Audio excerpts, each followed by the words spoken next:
ભવાની શંકરો વંદે શ્રદ્ધા વિશ્વાસ્વરૂપિણો યાભ્યામ વિના ન પશ્યન્તિ પશ્યન્તિ જ્ઞાનમીશ્વરમ. હેલો વિદ્યાર્થી મિત્રો, જય શ્રી કૃષ્ણ બધાને. વિષય સંસ્કૃત ધોરણ 9 કે જેમાં આજના લેક્ચરમાં આપણે ગદ્ય 20 એટલે કે પાઠ 20મો જે આપણો અંતિમ પાઠ છે, એટલે કે અંતિમ પાઠ તરફ આપણે પ્રસ્થાન કરી રહ્યા છીએ. અને આ પાઠ પૂરો થતાની સાથે આપણો પાઠ્યપુસ્તકનો જે મિત્રો કોર્સ છે એ પૂરો થવાનો છે. બહુ સરસ મજાનું આ પાઠમાં માહિતીઓ આપવામાં આવેલી છે કે જેમાં આપણે જે વિષયનો અભ્યાસ કરીએ છીએ, બરાબર, કે જે જગતની ભાષાઓની જનની કહેવાય છે સંસ્કૃત, બરાબર. તો એ સંસ્કૃત ભાષામાં અલગ અલગ જે કંઈ પણ વિદ્વાનો, પંડિતો, કવિઓ દ્વારા જે ગદ્ય, પદ્ય, નાટ્ય વગેરે ગ્રંથોની રચના થઈ છે, બરાબર, તો એમાં કેવા કેવા પ્રકારની વિશેષતાઓ દર્શાવવામાં આવેલી છે એના વિશેની આ પાઠમાં ચર્ચા કરવામાં આવી છે. પાઠનું હેડિંગ જ મિત્રો તમે જુઓ કે સંસ્કૃત ભાષાયાઃ વૈશિષ્ટ્યમ. ભાષાયાઃ પંચમી ષષ્ઠી એકવચન વિભક્તિનું રૂપ છે, આકારાંત સ્ત્રીલિંગ, બરાબર. ભાષા તો સંસ્કૃત ભાષાની અહીંયા ષષ્ઠી એકવચનનું રૂપ લીધેલું છે, નોની નુના. તો સંસ્કૃત ભાષાની વૈશિષ્ટ્યમ એટલે કે વિશેષતાઓ, બરાબર, કે સંસ્કૃત ભાષામાં કઈ કઈ પ્રકારની વિશેષતાઓ આવેલી છે એના વિશેની આ પાઠમાં મુદ્દાવાઇઝ ટૂંકી ચર્ચા બતાવવામાં આવેલી છે કે જેના વિશે આપણે સંસ્કૃત ભાષાની વિશેષતાનો પરિચય મેળવવાનો છે, બરાબર. સમ ઉપસર્ગપૂર્વક કૃત, કૃત એટલે કે કરવું, સમ એટલે કે સારું. સંસ્કૃત શબ્દનો અર્થ જ છે કે જેનાથી આપણામાં કંઈક સારું જ્ઞાન, ઉપદેશ, બોધ વગેરે કંઈક પ્રાપ્ત કરી શકીએ, બરાબર. આપણા જે વેદો છે, આપણી જે ભારતીય સંસ્કૃતિ છે, એ બધી જ જે આધાર સ્તંભ કહેવાય એ બધો સંસ્કૃત ભાષામાં રચાયેલો છે. તો એના વિશેની જે વિશેષતાઓ છે એ આપણે જાણવી જરૂરી બને. એ અર્થે અહીંયા આ પાઠ દ્વારા આપણે એની વિશેષતાઓ જાણવાની છે. સૌપ્રથમ એની પ્રસ્તાવનાની આપણે ટૂંકી ચર્ચા કરીશું મિત્રો. સંસ્કૃત ભાષાની વિશેષતાઓ, બરાબર. સંસ્કૃત ભાષા શું છે એ પણ આપણને આમાંથી મળશે. આપણે શબ્દનો અર્થ કર્યો કે સંકૃત, બરાબર, જેમાંથી કંઈક ને કંઈક સારી એવી બાબતોની, બોધની, ઉપદેશોની પ્રાપ્તિ થાય. અને આપણું જીવન આપણે આદર્શ, સાર્થક અને પ્રગતિમય બનાવી શકીએ, બરાબર, એવા ઉપદેશો, એવા બોધ વાર્તાઓ, એવું વ્યવહારિક જ્ઞાન વગેરેની આ ભાષામાંથી આપણને પ્રાપ્તિ થાય છે. બધા જ ભાષાઓની જનની સંસ્કૃત ભાષાને કહેવામાં આવેલી છે, બરાબર.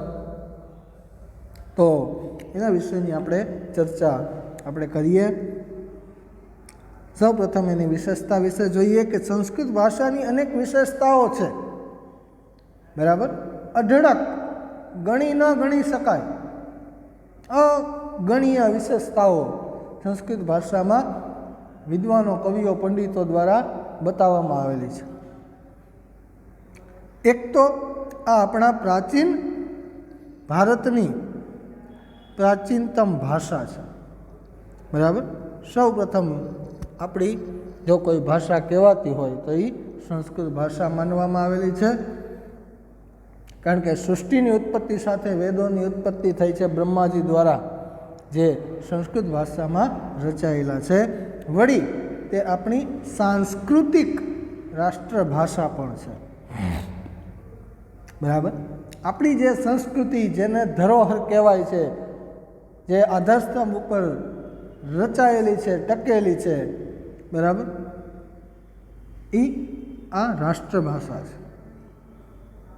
તે ભારતીય પ્રાચીન સભ્યતા અને સંસ્કૃતિ વાહક છે, બરાબર. આપણી જે પ્રાચીન સભ્યતા, સંસ્કાર, સંસ્કૃતિ જે કહેવાય છે એની વાહક કહેવામાં આવેલી છે. આ ઉપરાંત સંસ્કૃત ભાષા માત્ર ભારતીય ભાષાઓની જ નહીં, પરંતુ વિશ્વની અનેક ભાષાઓની જનની છે, બરાબર. જગતમાં જેટલી પણ ભાષાઓ છે એ બધી જ ભાષાઓની જનની એટલે કે માતા સંસ્કૃત ભાષાને માનવામાં આવેલી છે, બરાબર. જેમ આપણી માતા છે એ આપણને નાનપણથી લઈને જ્યાં સુધી હયાત છે ત્યાં સુધી અનેક રીતે આપણું પાલન પોષણ અને આપણું વહન કરે છે, એ જ પ્રકારે આ જગતની બધી જ ભાષાઓની જનની સ્વરૂપે સંસ્કૃત ભાષાને માનવામાં આવેલી છે. આગળનો પેરેગ્રાફ જોઈએ કે સંસ્કૃતની ખ્યાતિ એટલે કે પ્રસિદ્ધિ, પ્રખ્યાતિ સર્વત્ર છે. આપણે હાલમાં જોઈએ તો નાસાવાળાએ એવું સાબિત કરીને બતાવ્યું છે કે સંસ્કૃત ભાષા જ શ્રેષ્ઠ ગણવામાં આવે છે, બરાબર. પરંતુ અત્યારે તે પ્રાચીન જમાનાની જેમ બોલચાલની ભાષા રહી નથી. પહેલાંના સમયમાં તો બોલચાલની ભાષામાં સંસ્કૃત ભાષાનો ઉપયોગ થતો, પણ હવે સમય અને સ્થળ પ્રમાણે તે બોલચાલની ભાષા રહી નથી. આને લીધે લોકોને તેની સાથે આત્મીયતા બંધાતી નથી, બરાબર. એક ભાષા તરીકે સંસ્કૃતની જે ખૂબીઓ છે તે જગતમાં જેટલા પણ માનવ સમુદાય છે, જે સમાજ છે, જે મનુષ્ય છે, એને જાણવી જરૂરી છે. અને પ્રસ્તુત ભાષા પાઠમાં તે દિશામાં પ્રવૃત્તિનો ઉપક્રમ અને એક પ્રયત્ન છે કે હાલના સમાજના લોકો, હાલના મનુષ્યો છે એ પણ સંસ્કૃત ભાષાને જાણે, એનું જ્ઞાન પ્રાપ્ત કરે કે જેનાથી જીવનને ઉચ્ચતમ શિખરો સુધી પહોંચાડી શકાય, આદર્શ જીવન બનાવી શકાય, પ્રગતિમય જીવન બનાવી શકાય, બરાબર. તો અહીં સંસ્કૃતની ભાષાગત વિશેષતાઓની સાથે તેનામાં રહેલું અભિવ્યક્તિનું સામર્થ્ય અને અભિવ્યક્તિ માટેના વિવિધ વિકલ્પોને સમજાવવાનો ઉપક્રમ પણ આના દ્વારા આપણને સમજાવવામાં આવેલો છે, કે જેમાં આ પાઠ દ્વારા આપણને અલગ અલગ જે કાંઈ પણ ગ્રંથો રચાણા છે એની વિશેષતાઓ આપણને અહીંયા સમજાવવામાં આવેલી છે, બરાબર. તો એના વિશે આપણે આગળ વાત કરીએ, પાઠની શરૂઆત કરીએ કે વયમ જાનીમહ. વયમ એટલે આપણે બધા. ઉત્તમ પુરુષ બહુવચન છે. અહમ આવામ વયમ, મી વહ મહ. વયમ આપણે બધા, જાનીમહ જાણીએ છીએ, યત એટલે કે સંસ્કૃત ભાષા સર્વાસામ ભારતીય ભાષાણામ જનની વર્તતે. સંસ્કૃત ભાષા છે એ સર્વાસામ ભારતીય ભાષાણામ, બધી જ ભારતીય ભાષાઓ છે એ ભાષાઓની જનની વર્તતે એટલે કે માતા, જનેતા માનવામાં આવેલી છે. અથાચ સંસારે, અથા એટલે કે હવે, સંસારે એટલે કે આ સંસારમાં, આ જગતમાં, યાહ ભાષા સંતિ જે ભાષાઓ છે, તાસુ સા પ્રાચીનતમા ભાષા. તાસુ એટલે કે તે બધામાં, સા એટલે કે તે, પ્રાચીનતમા ભાષા સૌથી પ્રાચીનતમ એટલે કે જૂની ભાષા માનવામાં આવેલી છે. અસ્યાહ ભાષાયાહ, અસ્યાહ ભાષાયાહ ષષ્ઠી એકવચનના રૂપો છે. આ ભાષાની અનેક વિધમ એટલે કે અનેક પ્રકારની વૈશિષ્ટ્યમ અસ્તિ વિશેષતાઓ છે. અત્ર ઉદાહરણ રૂપેણ કિંચિત વૈશિષ્ટ્યમ પ્રદર્શયામઃ. અત્ર એટલે કે અહીં આ પાઠ દ્વારા ઉદાહરણ રૂપે કિંચિત વૈશિષ્ટ્યમ પ્રદર્શયામઃ થોડી એની જે કંઈ પણ વિશેષતાઓ છે એ વિશેષતાઓ અહીંયા પ્રદર્શયામઃ એટલે કે પ્રદર્શિત કરવામાં આવેલી છે, દર્શાવવામાં આવેલી છે, જેને આપણે ઓળખવાની છે કે ખરેખર સંસ્કૃત ભાષામાં કેવા કેવા પ્રકારની વિશેષતાઓ છે, બરાબર. તો અલગ અલગ જે વિશેષતાઓ છે એની ઉપર હેડિંગ આપેલું છે કે પ્રથમ, દ્વિતીય, તૃતીય, ચતુર્થ, પંચમ, ષષ્ઠ, સપ્ત, અષ્ટ, બરાબર 8 પ્રકારની વિશેષતાઓ અહીં આ પાઠ સ્વરૂપે બતાવવામાં આવેલી છે. અનેક બીજી વિશેષતાઓ છે પણ મર્યાદિત વિશેષતાઓ અહીંયા આ પાઠમાં આપણી સમક્ષ રજૂ કરવામાં આવેલી છે. આ 8 જ વિશેષતાઓ છે એવું નથી, બરાબર. અસંખ્ય વિશેષતાઓ છે સંસ્કૃત ભાષાની, પરંતુ અહીંયા મુખ્ય જે વિશેષતાઓ છે, શ્રેષ્ઠ જેને કહી શકાય એવી વિશેષતાઓ અહીંયા આપણા પાઠમાં રજૂ કરવામાં આવેલી છે. તો પ્રથમમ વૈશિષ્ટ્યમ, પહેલી વિશેષતા કઈ છે તો એના વિશે આપણે આગળ વધીએ કે સંસારસ્ય સમસ્તેષુ પુસ્તકાલયેષુ પ્રાચીનતમ ગ્રંથ વર્તતે ઋગ્વેદ.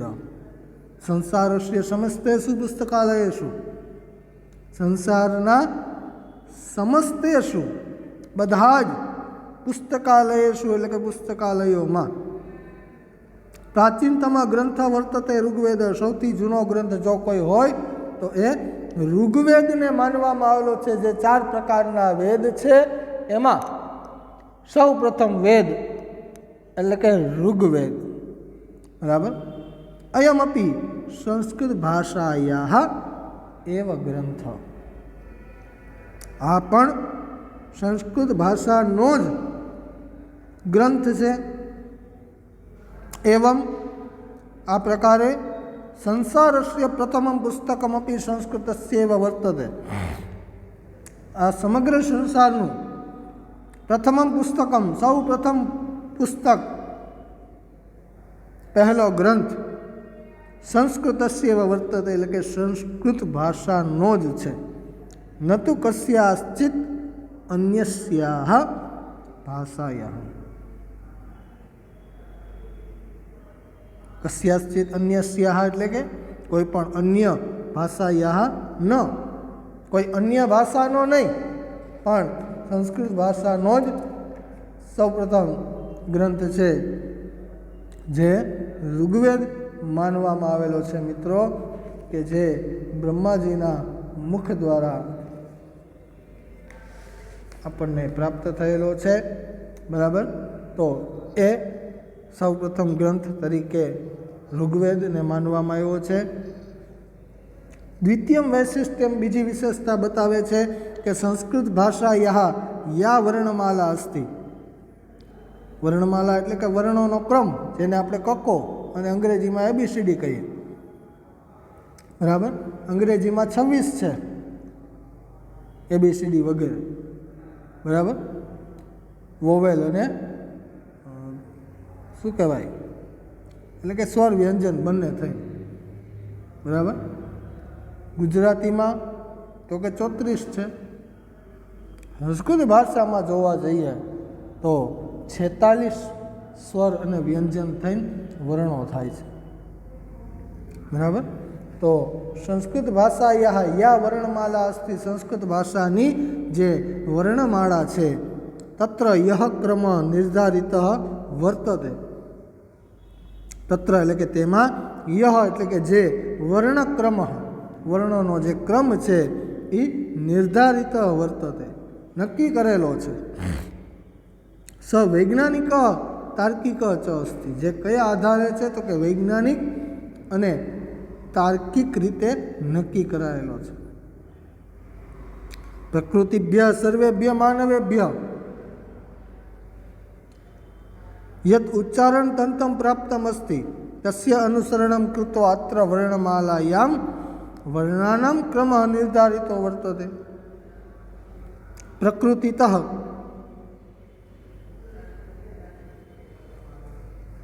એટલે કે પ્રકૃતિ દ્વારા, કુદરત ભગવાન દ્વારા, સર્વેભ્ય માનવેભ્ય બધા જ મનુષ્યોને, યત એટલે કે જે ઉચ્ચારણ તંત્ર પ્રાપ્તમ અસ્તિ, જે ઉચ્ચારણ તંત્ર એટલે કે જે સ્વર પેટી આપણને પ્રાપ્ત થઈ છે, તસ્ય અનુસરણમ કૃત્વા તેનું અનુસરણ કરીને, અત્ર એટલે કે અહીં, વર્ણમાલાયામ વર્ણાનામ ક્રમ નિર્ધારિતો વર્તતે, વર્ણમાલામાં વર્ણોનો જે ક્રમ છે એ નિર્ધારિત કરવામાં આવેલો છે.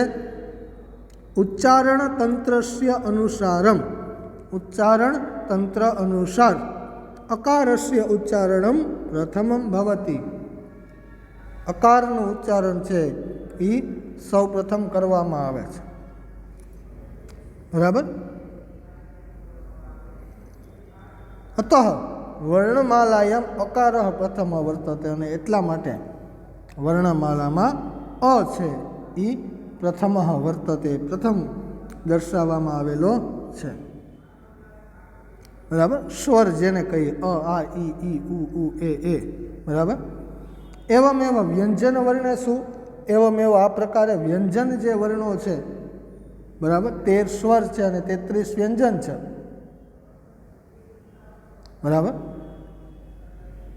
તો એ જે 13 સ્વર છે એમાં અ પહેલો છે. એ પ્રકારે વ્યંજન વર્ણે શું, એટલે કે વ્યંજન વર્ણોમાં કકારસ્ય ક્રમ પૂર્વમ, કકારનો ક્રમ પહેલા છે એટલે કે ક પહેલા આવે છે, અને ચકારસ્ય ક્રમ પશ્ચાત, અને ચ છે એ પશ્ચાત એટલે કે પછી, વર્તતે એટલે કે છે, તસ્યાપી કારણમ ઇદમ, એનું પણ આ જ કારણ છે. શા માટે પહેલાં ચ નથી, શા માટે પહેલાં ક જ છે. બરાબર. તો 8મા ધોરણના પાઠ્યપુસ્તકમાં આપણને એક કોષ્ટક બતાવવામાં આવ્યો છે વર્ણક્રમનો. બરાબર. કે જેના સ્થાન વગેરે નક્કી કરેલા છે. બરાબર. સ્વર પેટિકામાંથી એટલે કે ગળામાંથી કયા સ્થાન ઉપરથી કઈ રીતે એનું ઉચ્ચારણ થાય છે એ પણ આપણને એમાં બતાવવામાં આવ્યું છે. અન્ય શું ભાષા શું યાહ વર્ણમાલા અસ્તિ, અન્ય જે બીજી બધી ભાષાઓમાં યાહ વર્ણમાલા સંતિ, જે વર્ણમાલા છે, તત્ર એતાદૃશ તાર્કિક વૈજ્ઞાનિકસ્ચ ક્રમ ન મિલતી, તેમાં એતાદૃશ આ પ્રકારનો તાર્કિક અને વૈજ્ઞાનિક ક્રમ ન મિલતી, તાર્કિક અને વૈજ્ઞાનિક ક્રમ પ્રાપ્ત થતો નથી, એટલે કે જોવા મળતો નથી. બરાબર. એનું પણ આ સંસ્કૃત ભાષાની એક વિશેષતા છે, જેને અહીંયા આપણી સમક્ષ બતાવવામાં આવી છે, બરાબર. તો એ પણ એક ઉચ્ચ પ્રકારની વિશેષતા થઈ કહેવાય, બરાબર. જે વર્ણોનો ક્રમ છે એ વૈજ્ઞાનિક અને તાર્કિક રીતે નક્કી કરવામાં આવેલો છે, બરાબર. આ બે વિશેષતાઓનું આપણે અહીં પૂર્ણ કરીએ. આગળની ત્રીજી વિશેષતામાં આપણે આગળના લેક્ચરમાં વાત કરીએ. અસ્તુ. જય શ્રી કૃષ્ણ.